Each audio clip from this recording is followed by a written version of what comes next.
Isang tanong na matagal nang gumagambala sa isipan ng mga Pilipinong mahihilig sa basketball.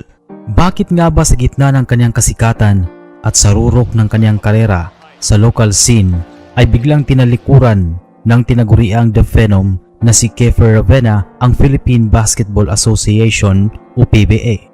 Noong taong 2021, niyanig ang buong bansa ng ibalita ng kupunang Shiga Lake Stars ng Japan B-League na opisyal na nilang pinapirma si Kiefer.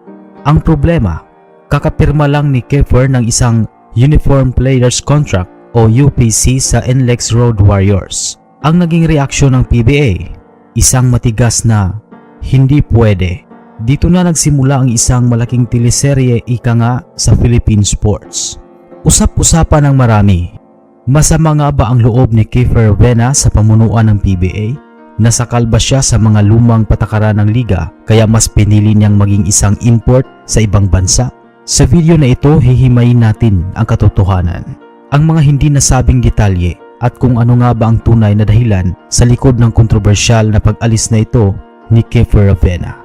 Upang mas maunawaan natin ang buong kwento, kailangan muna nating balikan kung ano ang nangyari sa likod ng mga nakasarang pinto. Nang pirmahan ni Kiefer Ravena ang kanyang kontrata sa NLEX, hindi lamang siya pumirma sa isang kupunan, pumirma siya sa ilalim ng mga batas ng PBA. At sa ilalim ng Uniform Players Contract o UPC, ang isang manlalaro ay bawal lumipat sa kahit anong liga nang walang pahintulot ng kanyang mother team at ng mismong commissioner. Nang lumabas ang balitang papunta na siya sa Japan, nagkaroon ng serye ng mga pagpupulong. Ayon sa mga ulat mula sa mga sports insiders, naging ugly, umainit ang takbo ng ilang usapan sa pagitan ng pamunuan ng liga at ng kampo ni Ravena. Ang PBA ay natakot na kung hahayaan nilang umalis si Kiefer ng ganoon na lamang, baka lahat ng mga sikat na manlalaro ay iwanan na rin ang PBA kapag may dumating na malaking alok sa ibang bansa. Dito pumasok ang mabibigat na patakaran tulad ng 5 taong pagkaban o sit-out period para sa mga manlalarong hindi tutupad sa kanilang kontrata o hindi babalik sa kanilang mother team. Para sa isang atleta, ang 5 taon ay katumbas na ng kalahati ng kanilang peak years. Isipin mo, parang nakakulong ang iyong talento sa isang sistema na ayaw kang pakawalan. Dito na nga ba nag-umpisa ang sama ng loob ni Kiefer? Maraming netizen ang nagsasabi na pera-pera lang ang dahilan. Hindi natin maikakaila na hamak na mas malaki ang kita ng mga Asian imports sa Japan B-League kumpara sa salary cap na ipinapatupad sa PBA.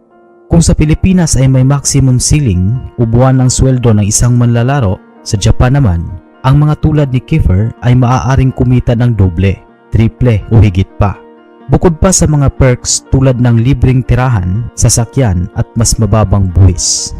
Ngunit ayon sa mga taong pinakamalapit sa kanya, tulad ng kanyang dating coach na si Bu Perasol, ang paglalaro sa ibang bansa ay matagal ng pangarap ni Kiefer. Bago pa man siya pumasok sa PBA draft, noong kabataan niya, gumagastos siya ng sariling pera para mag-training sa Las Vegas. Nakikipag-scrimmage sa mga prospective NBA players at patuloy na hinahanap kung nasaan ang pinakamataas na antas ng basketball na kaya niyang marating. Sa isang seryosong pahayag, sinabi mismo ni Kiefer na ang basketball ay hindi pang matagalan. Kailangan mong isipin ang iyong kinabukasan at ang iyong pamilya. At nang magkaroon ng pandemya noong taong 2020 at 2021, kung kailan natigil at naging madalang ang mga laro sa Pilipinas, napagtanto ng marami na ang karera ng isang atleta ay pwedeng magbago sa isang kurap lang. Kaya naman, tinawag niya itong isang leap of faith o isang malaking sugal para sa kanyang pag-unlad bilang manlalaro at bilang isang lalaki. Balikan natin ang kontrobersyal na tanong. Masama nga ba ang loob niya? Kung susuriin natin ang mga opisyal na naging pahayag ni Kiefer, makikita natin na pinili niyang maging professional at maging diplomatiko sa bawat hakbang. Nang sa wakas ay bigyan siya ng pansamantalang permiso ng PBA matapos ang mahabang usapan at formal na paghingi niya ng paumanhin sa naging abala ng kanyang biglaang pag-alis, nag-iwan si Kiefer ng isang mensahe ng pasasalamat. Pinasalamatan niya ang PBA board, ang NLEX management sa pamumuno ni MVP at Coach Yeng Giao dahil sa pagpayag na buksan ang pinto para sa kanyang greener pastures. Katunayan, sa mga naging panayam sa kanya kamakailan habang naglalaro pa rin sa Japan, inamin ni Kiefer na hindi niya kailanman nakalimutan ang kanyang pinanggalingan. Palagi pa rin siyang nanonood ng mga laro sa Pilipinas upang mag-scout at makita ang mga bagong magagaling na manlalaro. At may malaking revelasyon si Kiefer. Utang na loob daw niya sa NLEX ang lahat.